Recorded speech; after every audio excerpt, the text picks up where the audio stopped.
জাহানের বাদশা নবী যেতে চাই মদিনায়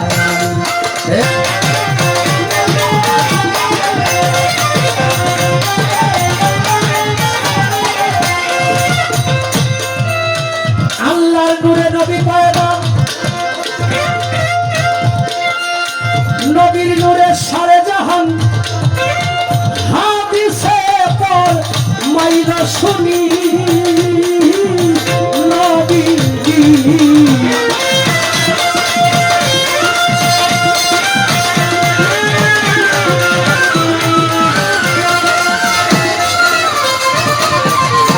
আল্লাহর নূরে নবী পয়দা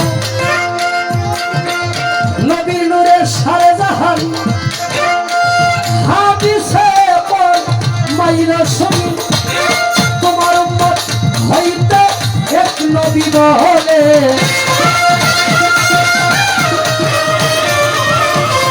তোমার উম্মত হইতে এক নবী বলে নিজেকে ধন্য করতাম আমি যেতে চাই মদিনায় যেতে চাই মদিনায় আমি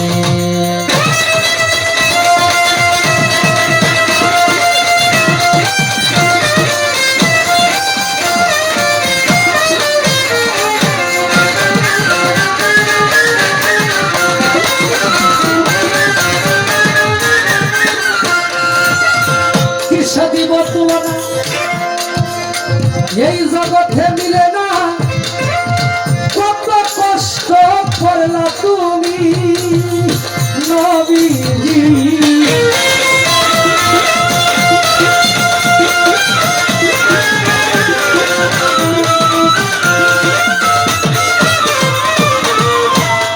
কি সাদিব তুলনা এই জগতে মিলে না কত কষ্ট করলা তুমি পাপী উম্মতের লাগিয়া সুখ দিলেন ছাড়িয়া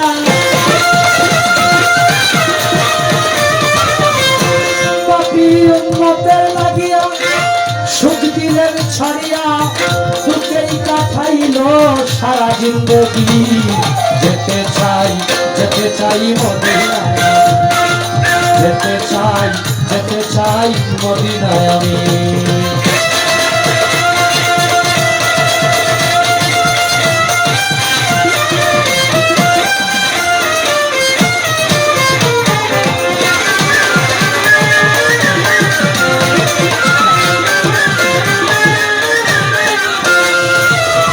এই নয়নের বাসনা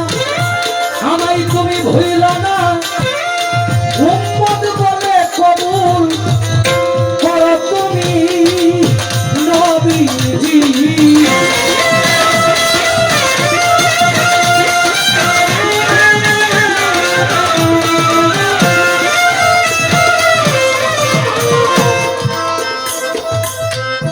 গানে বলে ইমাম গাজ্জালী রাহমাতুল্লাহর কিতাব মরণের আগে এবং পরে একদিন একজন ব্যক্তি মারা গেল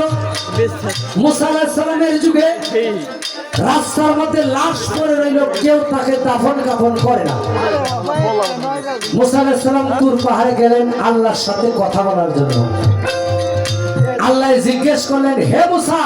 তুমি যেই রাস্তা দিয়ে আসছো তুমি কি রাস্তায় কিছু দেখো নাই মুসা আলাইহিস সালাম বললেন হ্যাঁ আমি দেখছি একজন মৃত ব্যক্তি লাশ রাস্তায় পড়ে আছে তুমি যায় তারে দাফন কাফন করো মুসা আলাইহিস সালাম আসলেন এলাকার মানুষকে ডাকলেন আপনারা সবাই আসেন এই ব্যক্তিকে দাফন করতে হবে এলাকার মানুষ কয়ের নামই নিয়েন না দাফন করা তো দূরের কথা নামই বললেন আমাদের সাথে কয় কেন কয় এলাকার মধ্যে আমরা সকল এলাকাবাসী এখন শান্তিতে ঘুমাইতে পারবো এই ব্যক্তিটা মারা যাওয়াতে আর যতদিন বেঁচে ছিল ততদিন আমাদের মেয়েরা ঘর থেকে বের হইতে পারে নাই আমাদের এর অত্যাচারে আমরা ঠিক মতো ঘরে ঘুমাইতে পারি নাই আছে না এলাকার মধ্যে কিছু মানুষ, এখন হয়তো নাই কিন্তু আগে ছিল। আল্লাহর কাছে আবার গেলেন, কইয়া মাওলা আপনি কারে কইলেন দাফন করতে, এর নামই শুনতে চাই না এলাকার মানুষ, এত পাপী মানুষ, কয় আমি তারে মাফ করে দিছি। মুসা আলাইহিস সালাম কইয়া মাওলা যারে সারা এলাকার মানুষে ভালোবাসে না, তার লাশ কবর দিতে চায় না,